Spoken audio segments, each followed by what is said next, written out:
আসসালামু আলাইকুম। পোশাকি.com পেজ থেকে আজকে আমি প্রথম ক্লাসে চলে আসছি। আজকে আপনাদেরকে আমি ইঞ্চি গিরার হিসাবটা বুঝিয়ে দেব। 1.4 সোয়া ইঞ্চি বা 4 আনা, 1.2 আধা ইঞ্চি বা 8 আনা, 3.4 পৌনে ইঞ্চি বা 12 আনা, এগুলো হিসাব।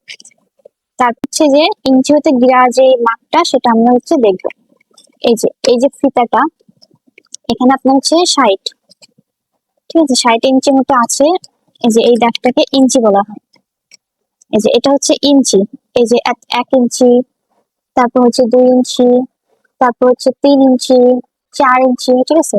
এরকম করে আপনার 36 ইঞ্চি পর্যন্ত 1 গজ।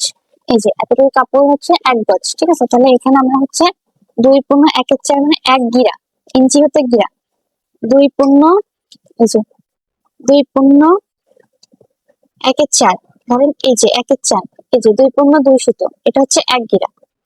তারপর আবার 2.1/4 যোগ 2.1/4, তাহলে 4 যোগ 4/1, 4.1/2, 4.1/2, 2 সুতা, 4.1/2 আপনার 2 গিরা। তাহলে এবার 6.3/4, 6.3/4 3 গিরা, ঠিক আছে। এইভাবে গিরার মাপ করা। তারপর 9 ইঞ্চিতে 4 গিরা, 9 ইঞ্চিতে 4 গিরা। তারপর 11, 9, 10, 11 ইঞ্চি 2 সুতাতে 5 গিরা। তাহলে আমাদের যদি 6 গিরা কাপড় লাগে, তাহলে আমাদের কতটুকু লাগবে? 13.1/2, 13 ইঞ্চি 2 সুতাতে 6 গিরা। তারপর আপনার 15 ইঞ্চি 2 সুতাতে আসছে 7 গিরা, ঠিক আছে। যে গিরার কাপড়, যে অনেকে আছে না 2 গজ 3 গিরা, 2 গজ 4 গিরা কাপড় এভাবে কেনে, তো এইভাবে গিরার মাপ দিতে হয়, ঠিক আছে। তাহলে কত আসছে আমাদের? 9 গিরার কাপড় কততে আসছে?